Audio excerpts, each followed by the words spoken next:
Hey there, I'm Kat, and this is Brews and Reviews.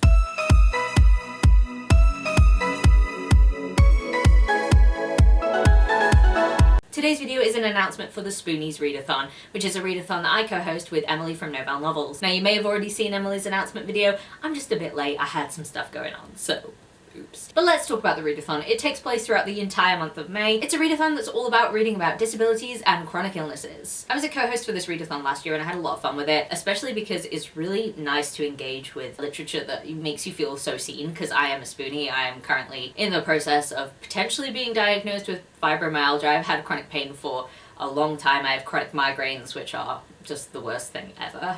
Don't recommend that. And I'm also autistic. So, you know, it's really nice to feel seen, and I feel like this readathon is a really great way to engage with that literature. So let's talk about the prompts. There are 5 prompts and we wanted to keep it as broad as possible because honestly there are so many disabilities and chronic illnesses out there. We didn't want to limit anyone to having to read about a certain disability. We wanted people to be able to explore and read about any disabilities or chronic illnesses that take their fancy, essentially. So prompt number 1 is to read a book with a visible disability. So this could include anything from a wheelchair user to someone who wears a hearing aid to someone with a limb difference or uses a walking stick, anything that is classed as a visible disability. So there are quite a lot to pick from for this prompt. Prompt number 2 is to read a book about an invisible disability, just the opposite end of the coin, anything that is not visible, that is a disability or a chronic illness. You could have chronic pain, chronic migraines, autism, chronic fatigue, ADHD, dyspraxia, dyslexia, anything that is classed as an invisible disability or an invisible chronic illness, that will count for this prompt. Prompt number 3 is to read a book by an own voices disabled author, and essentially we just want to read something that was written by somebody who actually has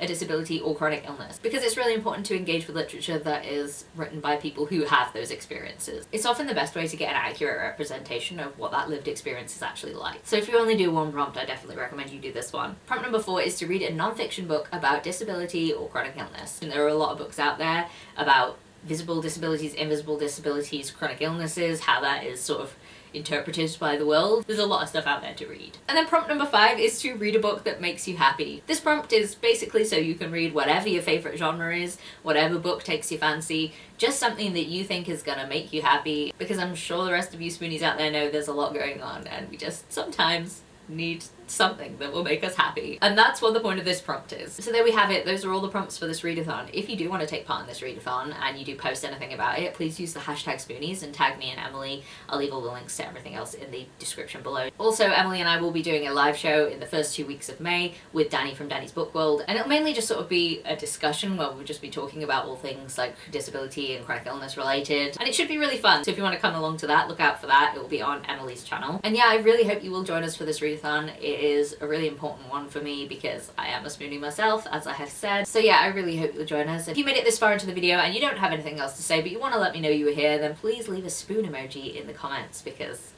spoonies. And if you like this video, please leave a like, comment, subscribe, and I'll see you in the next one. Bye!